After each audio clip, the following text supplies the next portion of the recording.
Gênesis capítulo 7. Disse o Senhor a Noé: Entra na arca, tu e toda a tua casa, porque reconheço que tens sido justo diante de mim no meio desta geração. Versículo 1. Vimos que o nome Noé significa descanso, repouso. De uma forma ilustrativa, podemos dizer que houve no mundo antediluviano um período de descanso. Por intermédio de Noé, Deus convidou as pessoas a entrar em seu repouso se tão somente aceitassem entrar na arca. Porém, a rejeição foi geral, não fosse por Noé e sua família. Há quem defenda que Noé foi o pior evangelista de todos os tempos. Pela não aceitação de sua pregação, julgam seu ministério um exemplo de fracasso evangelístico.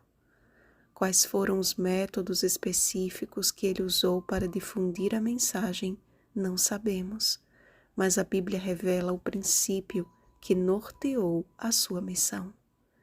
E tudo fez Noé segundo o Senhor lhe ordenara. Noé foi obediente à palavra de Deus.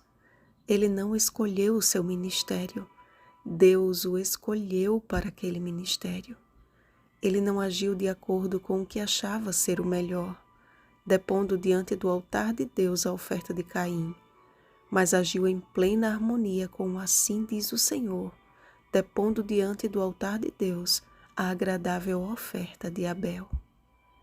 Independente da deplorável situação da humanidade, opiniões contrárias, perseguições e zombarias, e do fato de que até então nunca havia chovido sobre a terra, ele seguiu a passos firmes na obra que lhe foi confiada. Sobre sua trajetória, escreveu Ellen White. Enquanto Noé estava a pregoar sua mensagem de advertência ao mundo, suas obras testificavam de sua sinceridade. Assim foi que sua fé se aperfeiçoou e se evidenciou. Ele deu ao mundo o exemplo de crer precisamente o que Deus diz.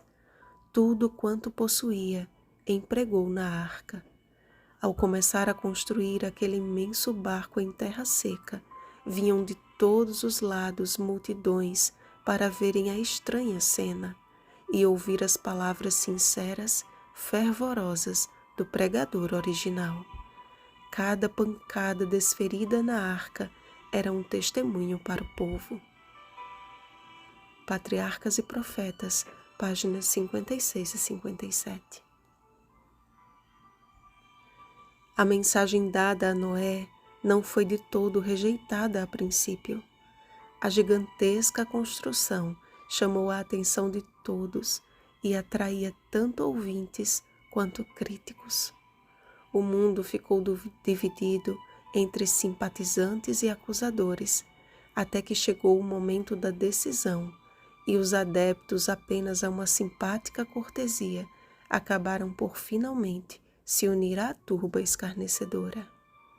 Isto, porém, não significou uma derrota para o idoso pregador, e sim o cumprimento das palavras do Senhor. Porque estou para derramar águas em dilúvio sobre a terra, para consumir toda a carne em que há fôlego de vida debaixo dos céus. Tudo o que há na terra perecerá.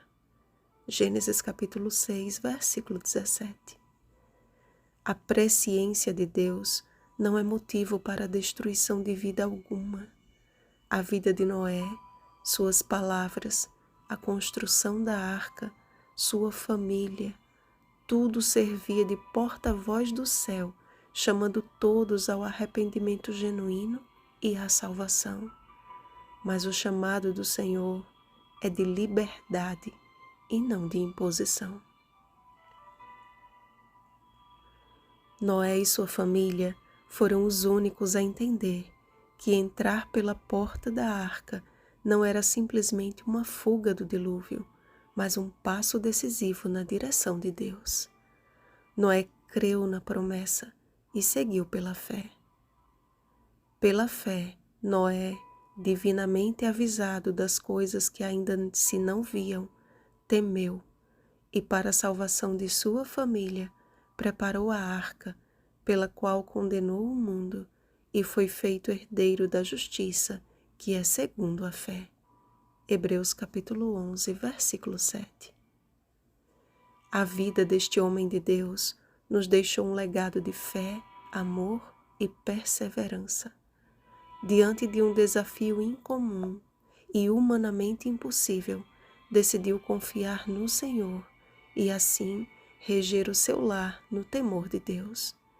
Se ele não tivesse compreendido que o seu principal público-alvo estava dentro de sua casa, teria levado consigo qualquer esperança futura.